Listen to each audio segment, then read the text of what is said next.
భారతదేశానికి, భారతీయ సంస్కృతి సంప్రదాయాలకి లభించిన ఆణిముత్యం లాంటి మహానుభావుడు, మహాత్ముడు, ఆచార్య శ్రేష్ఠుడు ఎవరైనా ఉన్నారంటే అది ఆది శంకరాచార్యులు ఒక్కరే అని నిర్ద్వందంగా చెప్పచ్చు. ఎందుకని ఆయన అతి పిన్న వయసులోనే సకల శాస్త్రాలను కాచి వడబోసి దాని తత్వాలను సామాన్య జనబాహుళ్యానికి చేరవేసిన మహనీయుడు. అందుకనే ఆయన ఈరోజు కూడా మనం కొలుస్తాం. ఆయన సాక్షాత్తు పరమేశ్వరుని యొక్క అవతారంగా పిలువబడతాడు. ఆదిశంకరుడు ప్రతిపాదించిన సిద్ధాంతాలన్నీ కూడా మానవాళికి ఎన్నో ప్రయోజనాలను చేకూర్చే విధంగా ఆయన దాన్ని గ్రంథస్థం చేశాడు. ఆయన వ్రాసిన గ్రంథాల యొక్క సంఖ్యను చూస్తే 100కి పైగా ఉంటాయి. స్తోత్ర గ్రంథాలు, భగవద్గీత, బ్రహ్మసూత్రాలకు భాష్యాలంటే వ్యాఖ్యానాలు, ఇవన్నీ లెక్కలేనన్నివి కూడా ఆయన రచించి జనబాహుళ్యానికి వరప్రసాదంగా ఇచ్చినటువంటి మహాత్ముడు ఆయన. అటువంటి ఆదిశంకరాచార్యులు యోగతారావళి అనే గ్రంథం రాశాడు. మనం యోగతారావళి మొదటి పార్ట్, రెండో పార్ట్లో మొత్తం 8 క్రియల గురించి ఇచ్చాడు. క్రియాయోగములు అంటారు. ఆ 8 క్రియాయోగాలు రాజయోగం, హఠయోగం మొదలైనటువంటి అమనస్క యోగం, మనోన్మణి యోగం, ఇట్లాంటివి 8 రకాల క్రియాయోగాల గురించి యోగతారావళిలో ఆయన చాలా సునిశితంగా సూక్ష్మమైనటువంటి విషయాలన్నీ కూడా బహిర్గతం చేసినటువంటి మహాత్ముడు ఆదిశంకరాచార్యుడు. ఆయన ఏమంటాడు? ప్రతి ఒక్కడి యొక్క హృదయంలో భగవంతుడు తిష్ట వేసుకొని ఉన్నాడు. నిన్ను నీవే తెలుసుకో. ఏ రోజైతే మనిషి తనను తాను తెలుసుకుంటాడో అప్పుడే ఈ సమాజంలో అభ్యున్నతి అనేది పరిఢవిల్లుతుంది. అటువంటి సమాజంలో ఉండేటువంటి దారిద్ర్య శృంఖలాలను త్రెంచుకోవాలి, మూఢనమ్మకాలను సమూలంగా నిర్మూలించాలి. ప్రతి ఒక్కడికి తన గురించి తాను తెలుసుకొని తన వల్ల అయినది తాను సమాజానికి ఇతోధికంగా సేవ చేయాలి. ఇలాంటివి ఎన్నో ప్రతిపాదనలను స్వామి శంకరాచార్యులు మనకి అందించారంటే ఆయన ఎంత గొప్పవాడు కదా. అటువంటి ఆ స్వామి అందించిన యోగతారావళిలో ఈరోజు మనం యోగ నిద్ర గురించి తెలుసుకుంటాం. అసలు యోగ నిద్ర అంటే ఏమిటి? సాధారణంగా మనిషి నిద్ర అనేది సూర్యాస్తమయం తర్వాత రాత్రి కూడా నిద్రపోతాడు. కొంతమంది నేల మీద పడుకుంటారు, కొంతమంది చాప వేసుకొని పడుకుంటారు, కొంతమంది నులక మంచం మీద, కొంతమంది డబుల్ కార్డ్, త్రిబుల్ కార్డ్ మంచం మీద పడుకుంటారు. అంటే ఎవరికి ఏ విధంగా అనుకూలంగా నిద్ర వస్తుందో ఆ మనిషి ఆ రకంగా తన నిద్రను ఉపక్రమిస్తాడు. అటువంటి నిద్రలో సుషుప్తి అవస్థ ఉంది, అంటే గాఢ నిద్ర. ఈనాడు మనం చూసినట్లయితే అసలు నిద్ర కూడా పోయినటువంటి వాళ్ళు చాలామంది ఉన్నారు. నిద్ర పోవాలన్నా రాని వాళ్ళు చాలా ఉన్నారు. మరి ఈ సుషుప్తి అవస్థలో ఏం జరుగుతుంది? అసలు యోగ నిద్ర అంటే ఏమిటి? ఇప్పుడు మనం ఈ అంశాన్ని ఎందుకు స్వీకరించామంటే మనకి ఫస్ట్ యోగ నిద్ర అంటే ఏంది, దాని వలన ఏదైనా ప్రయోజనము ఉన్నదా, యోగ నిద్ర యొక్క సత్ఫలితాలు ఏమిటి, యోగ నిద్ర వల్ల మనిషికి ఒనగూరేటువంటి ప్రయోజనాలు, యోగ నిద్రలో ఉండేటువంటి అంతర్లీనమైనటువంటి సూక్ష్మమైనటువంటి అంశాలను ఆదిశంకరాచార్యులు యోగతారావళి గ్రంథం ద్వారా యోగ నిద్ర అనే అంశంలో ఏ విధంగా ప్రతిపాదించారు అనే విషయాలను కూలంకషంగా చర్చించుకున్నది. ఆ ఉద్దేశంతోనే నేను ఈ యోగ నిద్ర అనే దాన్ని ప్రత్యేకించి ఒక అరగంట చెప్పాలి, అవి తెలుసుకోవాలి, దానిలో ఉండేటువంటి లోటుపాట్లు తెలుసుకోవాలి, అవి మనం గ్రహించి మన తరానికి అందజేస్తే ఆదిశంకరులు మనకి ఇచ్చినటువంటి ఈ అత్యున్నతమైనటువంటి ఆణిముత్యాల లాంటి ఈ విశేషాలన్నీ కూడా మన భావితరాలు వాటిని అనుభవించి వాటిని అందుకోవాలనే తాపత్రయం నాలో ఉంది, మీలో కూడా ఉంది అనుకొని ప్రార్థనతో ప్రారంభిస్తాం.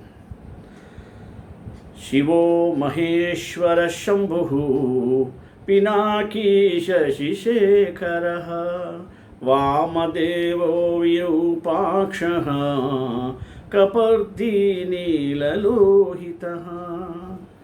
రాజయోగంలో ఇంచుమించు సమాన స్థాయిలో ఉన్న 3 విద్యలను ఇప్పటికీ ఆదిశంకరుడు ఉపదేశించారు యోగతారావళిలో. ఇక రాజయోగంలోనే ఇంతకన్నా ప్రశస్తమైనటువంటి యోగ నిద్రను గురించి సవివరంగా చెప్పారు, అదేందో తెలుసుకుందాం. ప్రత్యగ్విమర్శాతిశయేన పుంసాం ప్రాచీన గంధేషు పలాయితేషు ప్రాదుర్భవేత్ కాచిదజాఢ్య నిద్రా ప్రపంచ చింతాం పరివర్జయంతి. జీవాత్మ యొక్క తత్వాన్ని గురించి బాగా లోతుగా విమర్శలు చేయగా యోగికి తన మనస్సులో ఉన్న పూర్వవాసనలన్నీ దూరంగా పారిపోతాయి. అప్పుడు అతనికి ప్రపంచాన్ని గూర్చిన ఆలోచన ఏమాత్రం ఉండదు. కానీ ఆ స్థితిలో జడత్వం కూడా ఉండదు. ఇదే యోగ నిద్ర. బాగా గుర్తుపెట్టుకోండి. అంటే ప్రత్యక్ అనే పదాన్ని ఈ శ్లోకంలో వినియోగించారు స్వామి. దీనికి 2 అర్థాలు. ప్రతికోశం అంచతి ఇది ప్రత్యక్ అంటే పంచకోశాలలో ప్రతి కోశానికి ఇంకా ఇంకా లోపలగా ఉండేదే ప్రత్యక్. ఇదే ప్రత్యక్ ఆత్మ, ప్రత్యగాత్మ అనగా జీవాత్మ. ప్రతివాడు నేను నేను అని పిలుచుకునే ఆత్మ. ఈ ప్రత్యేగాత్మ ఎవరు అని లోతుగా విచారణ చేస్తే చివరికి ఏమని తేలిందంటే జీవాత్మ అనుకునే వీడే ప్రత్యక్ అని తెలుస్తుంది. ఇక్కడ ప్రత్యక్ అంటే ప్రాతికూల్యేన అంశతి ఇది ప్రత్యక్ అని తేలింది. అంటే పంచకోశాలకు అంటకుండా విభిన్నంగా ఉండేవాడు అని అర్థం. వీరు పరమాత్మ. ఆ ప్రత్యక్కే ఈ ప్రత్యక్, ఈ జీవాత్మే ఈ పరమాత్మ అని తేలింది కదా. ఈ జ్ఞానం కలగకుండా ఇంతకాలము అడ్డుపడింది ఎవరు అని బాగా విచారిస్తే అవే పూర్వ సంస్కారాది లేక పూర్వవాసనని చెప్పబడుతుంది. ఇప్పుడు జీవాత్మ పరమాత్మలు ఒకటే అనే జ్ఞానం కలిగింది కనుక ఇంతకాలము అడ్డుపడిన పూర్వ సంస్కారాలు అప్రయత్నంగా పటాపంచలైపోతాయి. దీనినే వాసనాక్షయము అంటారు. ఇంతకుముందు చెప్పిన మనోన్మణి యోగం కానీ ఉన్మని అనుమనస్క విద్యలలోనూ లయయోగ కుంభక యోగ విద్యలలోనూ కూడా మనోనాశనాన్ని వివిధ రీతిలో ప్రస్తావించబడినది. ఇప్పుడు ఈ యోగ నిద్రా విద్యలో వాసనాక్షయాన్ని గూర్చి ప్రస్తావించబడుతుంది కదా. ఇదే ఈ విద్యలో ఉండేటువంటి ప్రత్యేకత. వాసనాక్షయం లభించేసరికి ప్రాపంచిక విషయాలను గూర్చిన ఆలోచనలు అవకాశం ఎక్కడ ఉండదు. ఈ విషయాన్ని శ్లోకంలో ప్రపంచ చింతాం పరివర్జయంతి అనే పదాల్లో చెప్పారు ఆచార్యవారు. సామాన్య లోకానుభవాన్ని బట్టి చూసినట్లయితే మనకు ప్రపంచ చింత ఏమాత్రము లేని స్థితికి గల పేరు గాఢ నిద్ర. మనిషి గాఢ నిద్రలోనంటే ప్రపంచానికి అవతల ఉన్నాడని అర్థం. ఈ ప్రపంచంలో లేడయ్యా, ఆయన గాఢ నిద్రలో ఉన్నాడయ్యా. దీనికే మరో పేరు సుషుప్తి. ఈ దశలో మనలను జడత్వం ఆవరించి ఉంటుంది. అంటే మనమెవరో మనకే తెలియని అజ్ఞానం ఆవరించి ఉంటుంది. జడత్వం అన్నా అజ్ఞానం అన్నా ఒకటే, వేరేం లేదు. అయితే వాసనాక్షయం వలన లభించే స్థితిలో ప్రపంచ చింత పోతుంది, కానీ జడత్వం మాత్రం ఆవరించదు. అనగా మనకు ఆ దశలో అజ్ఞాన సంబంధం కూడా ఉండదు. ఇది యోగ నిద్రలో. అందువలన ఈ స్థితిని అజాఢ్య నిద్ర అని పిలిచారు. అంటే జ్ఞాన నిద్ర అన్నమాట. దీనికి యోగశాస్త్ర పరిభాషలో యోగ నిద్ర. స్వామి మహావిష్ణువు యోగ నిద్రలోకి ఎందుకు వెళ్తాడంటే కారణం ఇదే. మొత్తం మీద సారాంశం ఏంది? జ్ఞానయోగ సాధనకు చిట్ట చివరి ఫలితంగా లభించే జ్ఞాన సమాధి పేరే యోగ నిద్ర. జ్ఞానయోగ సాధకుడు యోగ నిద్రను సాగించడానికి కావలసిన సోపానాలను గూర్చి ఆదిశంకరుడు ఇలా వివరించాడు. విచ్ఛిన్న సంకల్ప వికల్పమూలే నిశేష నిర్మూలిత కర్మజాలే నిరంతరాభ్యాస నితాంత భద్రా షాజృంభతే యోగిని యోగ నిద్ర. యోగ నిద్ర మనస్సులో కలిగే సంకల్ప వికల్పాలకు మూల కారణమైన అవిద్యను తెగకోసివేయాలి. ఆ తరువాత తనకు గల సంచిత ఆరబ్ధ ఆగామి కర్మలను నిర్మూలన చేయాలి, అంటే పూర్తిగా నాశనం చేయాలి. ఈ రెండు సోపానాలను చాలా కాలం అభ్యాసం చేస్తే చివరికి ఆ యోగిలో అత్యంత మంగళప్రదమైన యోగ నిద్ర విజృంభిస్తుంది. అంతేగాని ఎవడైతే గాఢ నిద్రపోతే యోగ నిద్ర అనుకోకండి. అలాంటి గాఢ నిద్రలో ఉండేవాడికి అజ్ఞానం అవిద్య ఉంటుంది, కానీ యోగ నిద్రలో ఉండేవాడికి ఆ జడత్వం అవిద్య అనేది ఉండదు. అంటే ఏంది? విషయాలు ఇంద్రియాల ద్వారా మనసుకు చేరుతాయని, దాని మన మనసులో వృత్తులు ఏర్పడతాయని మనం పూర్వం చెప్పుకున్నాం. ఈ సంకల్ప వికల్పాలకు కూడా మూల కారణం ఏమిటో తెలుసుకోవాలి. అలా తెలుసుకుంటే తనను ఆవరించి ఉన్న అవిద్యే వీటికి కారణమని తెలుస్తుంది. కనుక యోగి సంకల్పాల కంటే కూడా వెనక్కి వెళ్ళి సంకల్ప వికల్పాలకు మూలమైన అవిద్యను అవిచ్ఛిన్నం చేసుకోవాలి. అవిద్య, కామ, కర్మలు అనేవి మూడు కలిపి ఒక గొలుసు. ఏమి? అవిద్య, కామము, కర్మలు. అవిద్య అంటే అజ్ఞానం. విద్య వలన కామం కలుగుతుంది, కామం వలన కర్మ చేస్తాడు. అనాది జన్మ పరంపరలో ఈ జీవుడు చేసిన కర్మలన్నీ పోగుబడి ఉంటాయి. వీటినే సంక్షిప్త ఆరబ్ధ ఆగామి కర్మలు అంటారు. వీటి వలననే జీవులలో సంస్కారాలు ఏర్పడి వాటి వలన సంకల్పాలు కలుగుతూ ఉంటాయి. అందుచేత యోగి తన అవిద్యను తొలగించుకోవడంతో పాటు కర్మలతోనూ కర్మఫలాలతోనూ తనకు గల సంబంధాన్ని కూడా నిర్మూలించుకోవాలి. ఈ రెండు ప్రక్రియలు అనగా అజ్ఞాన నిర్మూలన, కర్మ నిర్మూలన అనే ప్రక్రియలు ఏకకాలంలోనే జరగాలి. ఇలా సాధన చేయగా అతనికి యోగ నిద్ర అనేది వస్తుంది. అది నితాంత భద్రంగా ఉంటుంది, అంటే మిక్కిలి మంగళకరంగా ఉంటుంది. వేదాంత పరిభాషలో మంగళం అంటే ఆనందమే. కనుక యోగ నిద్ర అంటే ఆత్మానందానుభూతి అని మనం అర్థం చేసుకోవాలి. యోగ విద్యలో చివరిదైనట్టి యోగ నిద్ర అన్నింటికన్నా మిన్నయని చెప్పబడుతుంది. అందులోని విశేషం ఏం తెలుసా?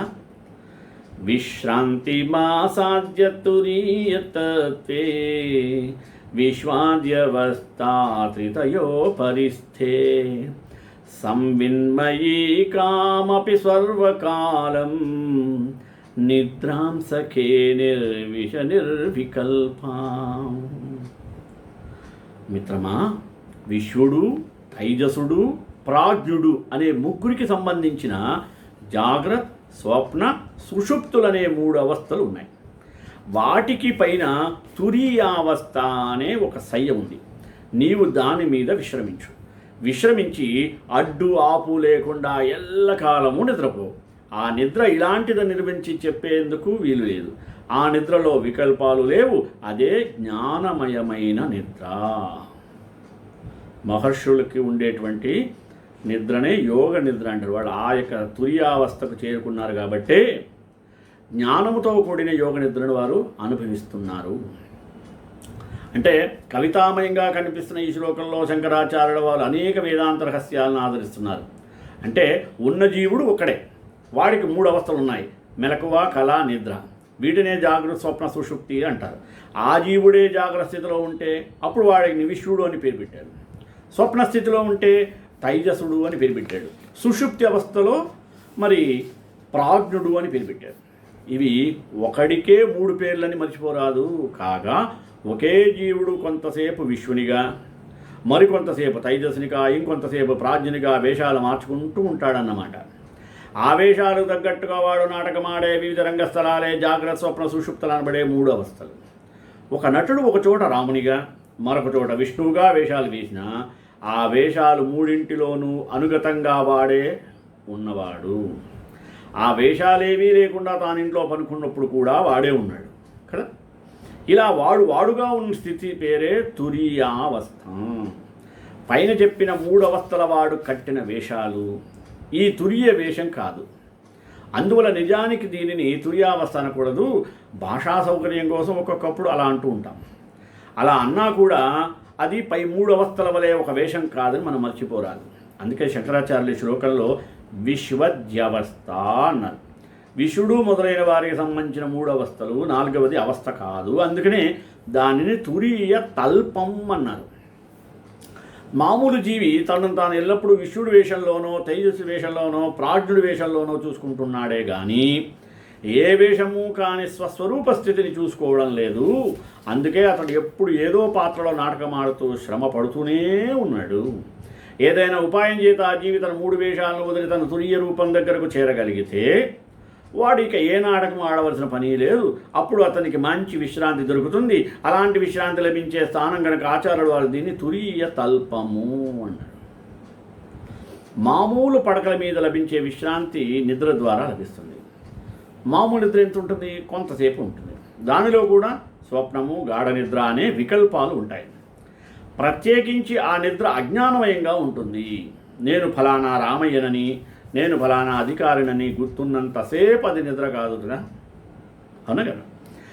ఆ మాట మరిచిపోయి తానెవరో తనకు తెలియకుండా పోతే అది నిద్ర అవుతుంది.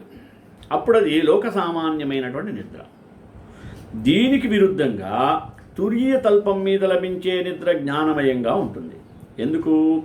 ఆ దశలో అతను తన వేషాలన్నీ వదిలివేసి తన నిజస్వరూపాన్ని దర్శించుకుంటున్నాడు. ఈ సంవిస్మయ నిద్రలో వికల్పాలు ఉండవు, అంటే మార్పులు ఉండవు. ఏదైనా మార్పు ఉంటే అది అవస్థాత్రయంలో ఏదో ఒక అవస్థ అయిపోతుంది. వాటిని దాటి వచ్చేశాడు కనుక ఈ సంవిస్మయ నిద్రలో వికల్పాలు అనేది ఉండవు. కనుక మనిషి నిర్వికల్పం, అంటే ఒకసారి తన యొక్క నిజస్వరూపాన్ని గుర్తించుకున్నాక ఇక అజ్ఞానం పొమ్మన్నా పోదు. అజ్ఞానం కాదు, ఆ జ్ఞానం ఉందే తురీయతల్ప జ్ఞానం, అది పోనే పోదు. అందువలన ఈ సంవిస్మయ నిద్ర ఎల్లకాలం అలానే ఉంటుంది. ఇప్పటి స్థితి నిద్ర అనాలా కాదనాలా? ఎందుకంటే జ్ఞానం ఉంటుంది కనుక నిద్ర అనడానికి వీల్లేదు. దీనిలో అపారమైన విశ్రాంతి ఉంటుంది కనుక దీనిని మించిన నిద్ర లేదు. అంతేకాక నిర్వికల్పము, సార్వకాలికము కూడా ఇదియే. అందుచేత ఈ నిద్ర లాంటిది అని వివరించే వీలు కాదు. ఇట్టి యోగ నిద్రను అందుకున్న వాణిని శంకరాచార్యులు ఈ శ్లోకంలో మిత్రమా అని సంబోధిస్తున్నారు.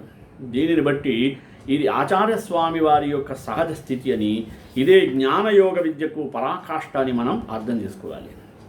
ఈ స్థితినే వేదాంత భాషలో సత్సంపత్తి అని, చిద్రూపేణ అవస్థానము అని, పునరావృత్తిరహిత బ్రహ్మస్థితి అని, స్వస్వరూప బ్రహ్మానంద నిర్భరత్వం అని పెద్ద పెద్ద పేరుతో పిలుస్తుంటారు. ఇలాంటి జ్ఞానయోగ సిద్ధిని అందుకున్న యోగి యొక్క అనుభవం అసాధారణంగా ఉంటుందని చమత్కారపూర్వకంగా ఎలా వర్ణించారో చూద్దామా.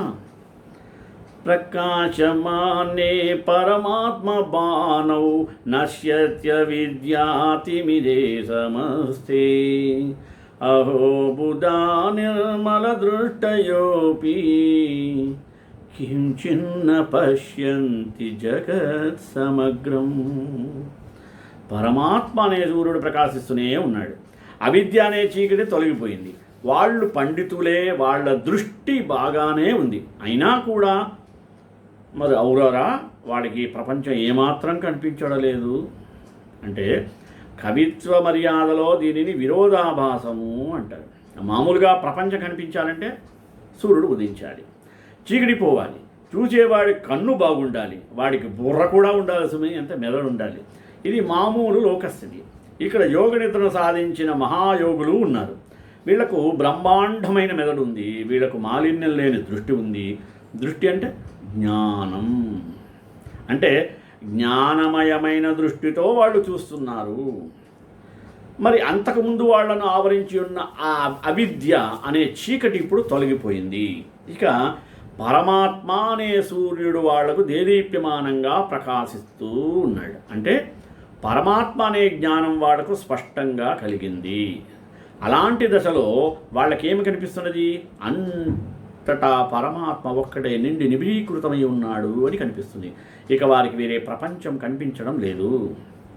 ఈ చమత్కార శ్లోకం ద్వారా శంకరాచార్యులు మనకు తెలిసిన అనుభవ సిద్ధాంతం ఏమంటే, యోగ నిద్రను అందుకున్న యోగికి సర్వాత్మకము పరిపూర్ణము అయినటువంటి పరబ్రహ్మ తానే అనే అనుభవం కలగడం చేత అజ్ఞానం వలన కలిగే ద్వైత వస్తు దర్శనం ఆ మహాత్మునికి ఉండదు.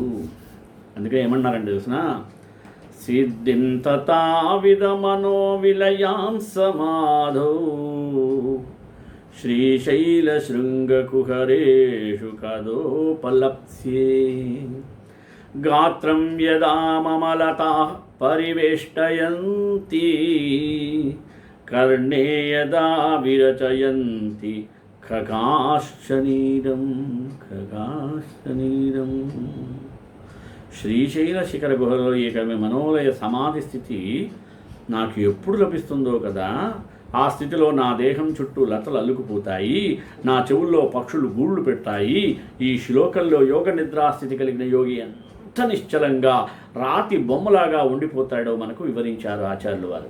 అంతేకాక దీన్ని సాధించడానికి శ్రీశైల గుహల వంటి సిద్ధక్షేత్రాలలోని ఏకాంత ప్రదేశాలను ఆశ్రయించాలని కూడా ఉపదేశించారు. ఈ స్థితి నాకు ఎప్పుడు కలుగుతుందో అనడం వలన జగద్గురువులైనటువంటి శంకరాచార్య స్వామి వంటి వారికి కూడా ఈ స్థితి ఎంతో ప్రియమైనదని, మనం కూడా దానికోసం గట్టిగా కృషి చేయాలని ఉపదేశిస్తున్నారు. మనోలయ సమాధి అంటే మనోలయమే సమాధి అని తాత్పర్యం. మనోలయం అంటే వెనుకటి శ్లోకాలు చెప్పుకున్నాం. సారంగా చెప్పుకోవాలంటే మనోలయం అనే పదానికి అవిద్యా నాశము అని అర్థం. ఆత్మతత్వజ్ఞానం కలిగితే అవిద్య నశిస్తుంది. అవిద్య నశిస్తే పరంబ్రహ్మ నేనే అనుభూతి కలుగుతుంది. ఇదే మానవులందరి యొక్క పరమ లక్ష్యము. ఇదే ఆదిశంకరుడు అద్వైత సిద్ధాంతంలో ఉండే సూక్ష్మమైనటువంటి తత్వం. పై శ్లోకం వల్ల యోగ నిద్రాసూచక పరాకాష్ఠ ఎలా ఉంటుందో మనకు తెలిసింది. కానీ యోగ నిద్ర అందుకునే యోగులందరూ ఆ విధంగా మాత్రమే ఉంటారనుకోవడం పొరపాటే అవుతుంది సుమి. ఈ విషయాన్ని మనకు విశదపరచడం కోసం ఇలా అన్నారు. విచరతు మతిరేషా నిర్వికల్పే సమాధౌ కుచకలశయుగే వా కృష్ణసారే క్షణానాం చరతు జడమతే వా సజ్జనానాం మతే వా మతికృత గుణదోషా మాం విభుం న స్పృశంతి. నా ఈ బుద్ధిని నిర్వికల్ప సమాధిలో విహరిస్తే విహరించుగాక, అందమైన ఆడవారి వెంట పడితే పడుగాక, అజ్ఞానులకు సమ్మతమైన మార్గంలో సంచరించుగాక, లేక సజ్జనులకు సమ్మిళితమైన మార్గంలో సంచరిస్తే సంచరించుగాక. నేను సర్వవ్యాపకుడిని గనుక ఈ బుద్ధి చేసే గుణాలు కానీ దోషాలు కానీ ఏవి నన్నంటవు. ఈ శ్లోకానికి ప్రాణనాడి మాం విభుం అనే అన్నమాట. విభు అంటే సర్వవ్యాపకుడు. అట్టి సర్వవ్యాపకమైనటువంటి పరబ్రహ్మను నేనే అనే అనుభవం ఎవరికి కలిగిందో అలాంటి వారికి మాత్రమే ఈ శ్లోకం అన్వయిస్తుంది. ఈ దృష్టితో పై శ్లోకాన్ని గ్రహించాలి. ఏమని? నేను సర్వవ్యాపకుణ్ణి అనే అనుభవం నాకు కలిగితే గుణంలోనే నేను ఉన్నాను, దోషంలోనూ నేనే ఉన్నాను. దీనినే మరొకంగా త్రిప్పి చెప్పితే గుణదోషాలు రెండు నాకు అంటవు. మరి ఈ గుణదోషాలు ఎవరికి అంటుతాయి?